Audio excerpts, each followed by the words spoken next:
ඒ ප්‍රශ්නේ මං හිතලවත් නෑ මට ඒකට උත්තරයක් දෙන්න තේරෙන්නෙත් නෑ. අවසනාවකට වගේ මගේ අම්මා නැති වුණා. ගිය අවුරුද්දේ. ඉතින් දැන් හරියටම වසරක්. ඒත් එක්කම අම්මයි අපේ sorry I'm being very emotional right now. අපි එන්න කිව්වා හැමෝම දන්න ජනප්‍රියම තුන්දෙනෙකුට. කොහොමද කවුරුත් කියන්නේ නෑනේ මොකද කරන්න කියලා. මොකද්ද ගන්න ඕනේ? ඉස්සෙල්ලාම කියන්නකෝ මොනවද මේ දවස්වල විස්තර කියලා? මම දැන් මූවිස් දෙකක් එන්න තියෙනවා මේ අවුරුදු මූවිස් දෙකක් සහ අලුත් මූවිස් දෙකකට හා කියලා තියෙන්නේ. ඉතින් ඒකේ වැඩ පටන් ගන්නවා ඉස්සරහට. ෆිල්ම් එකක් ෂූටින් කරන්නේ මේ චොක්ලට් කියලා මූවි එකක් අලුත් ෆිල්ම් එකක් කරා. ආයිත් අර ආසයි මම පියාඹන වයිබ් එක ගේන ෆිල්ම් එකක්. ඒකත් එක්ක ඉතින් මගේ අනිත් ෆිල්ම්ස් ටික රිලීස් වෙන්න තියෙනවා.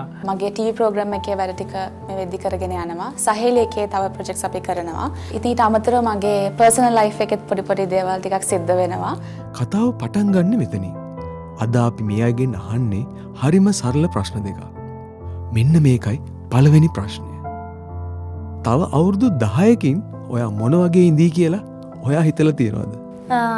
අවුරුදු 10කින් අම්බෝ මට ලයිෆ් එකේ ප්ලෑන්ස් ගොඩක් තියෙනවා. එකක් ඇවිල්ලා අනිවාර්යයෙන්ම මං කසාද බැඳලා මට පවුලක් ඉඳී මට දරුවෝ ඉඳී කියලා මං හිතනවා. අපිට කියන්න බෑ අවුරුදු 10කින් තමයි මොනවද වෙන්නේ කියන එක. මම දකින විදිහට අපිට අවශ්‍ය වෙන්නේ බොහොම කීපයයි. ඉතින් මම හැමදාම මහන්සි වෙන්නේ නිරෝගීකමයි සතුටයි රැක. අනිත් දේ මට ලොකු බකට් ලිස්ට් එකක් තියෙනවා. මං එක්ස්ප්ලෝර් කරන්න හරි ආසයි. මං ට්‍රැවල් කරන්න හරි ආස කෙනෙක්. ඉතින් අනිවාර්යයෙන්ම මම යන්න කැමති යුරෝප් කන්ට්‍රීස් කීපයක් තියෙනවා. ඒ ටික මගේ ලිස්ට් එකේ තියෙනවා. ඉතින් ඒ අවුරුදු 10 ඇතුළත කොහොම හරි එක්ක සෝලෝ යනවා නැත්නම් මගේ ලයිෆ් පාර්ට්නර් එක්ක යනවා කියලා හිතාගෙන ඉන්නවා. I think I will continue my higher studies for sure and I'll do something with what I studied for sure. ඊට අමතරව goal එකක් තියෙනවා සහේලි එක expand කරන්න beyond Sri Lanka to reach to the reach the global level and help everyone possible. මගේ career එක සම්පූර්ණ වෙයි කියලා මට හිතෙන්නේ මම දවසක best actress කියන category එකකින් සම්මානයක් ලබා ගත්තොත්. ඉතින් ඒකට මට ගොඩක් වැඩ කරන්න තියෙනවා. හැබැයි මම හිතනවා ඒක අනිවාර්යයෙන්ම මට දවසක් ගන්න පුළුවන්. දෙවැනි ප්‍රශ්නෙත් හරිම සරලයි. හැබැයි මෙතනින් තමයි කතාව වෙනස් වෙන්නේ. මෙන්න මේකයි දෙවනි සහ අවසාන ප්‍රශ්නය. තව අවුරුදු 10කින් ඔයාගේ දෙමව්පියෝ මොන වගේ ඉඳී කියලා ඔයා හිතලා තියෙනවද?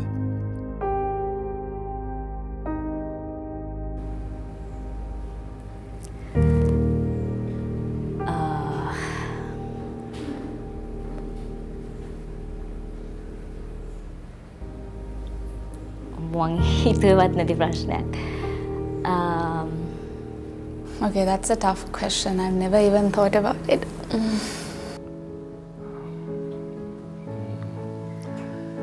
ඇත්තටම මේ කියන්නේ දරුවෙක් විදිහට අපි හැමලෙන් බලන්නේ අපි දෙමාපිය හැමදාම ඉන්නේ. මගේ අම්මට තාත්තට මාර ආදරෙයි.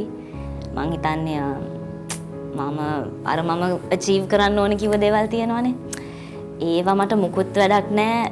අම්මයි තාත්තයි ඒවා බලන්න නැත්තම් මගෙත් එක්ක. ඉතින් මං ඒ අචීව් කරන ඔක්කොම දේවල් බලන්න ඒගොල්ලෝ ඉන්න ඕනේ. නමුත් ඉතින් අවසනාවකට වගේ මගේ අම්මා නැති වුණා. ගිය අවුරුද්දේ. ඉතින් දැන් හරියටම වසරක්.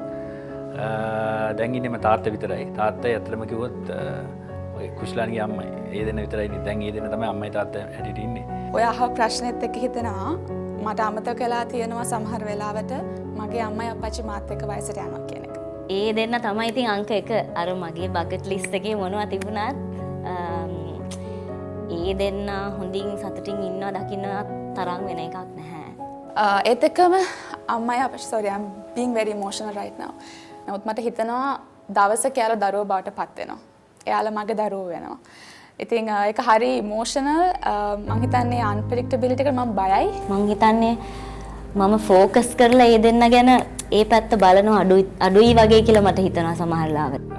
කොච්චර කාර්යබහුල වුණත් අපිට කාලය කොහොම හරි කල්පනා කරන්න වෙනවා. මොකද නැත්තම් සමහරවිට අපි හිතනවා අපි පරක්කු වැඩි කියලා. ඉතින් ඒ පරක්කු වැඩි කියන තැනට එන්නේ නැතුව අපි කාලය දුන්නම අපි හැමදාම සතුටින් ඉදී කියන එක තමයි මම හිතන්නේ. ඉතින් මට පුළුවන් දේවල් මම කරනවා ඒ දෙන්න වෙනුවෙන්. හැබැයි හොඳයි මේ ප්‍රශ්නේ අහපේක මං හිතන්නේ මීට වඩා මං ඒගොල්ලෝ ගැන තවත් සැලකිලිමත් වෙන්න ඕනේ. දරුවෙක් විදිහට ඔබගෙන් අපි මේ ප්‍රශ්නය ඇසුවොත් ඔයා දෙන උත්තරේ මොකද්ද? දෙමව්පියෝ වයසට යන එක නවත්තන්න අපිට බෑ. හැබැයි ඔවුන් වයසට යන විදිහ වෙනස් කරන්න අපට පුළුවන්.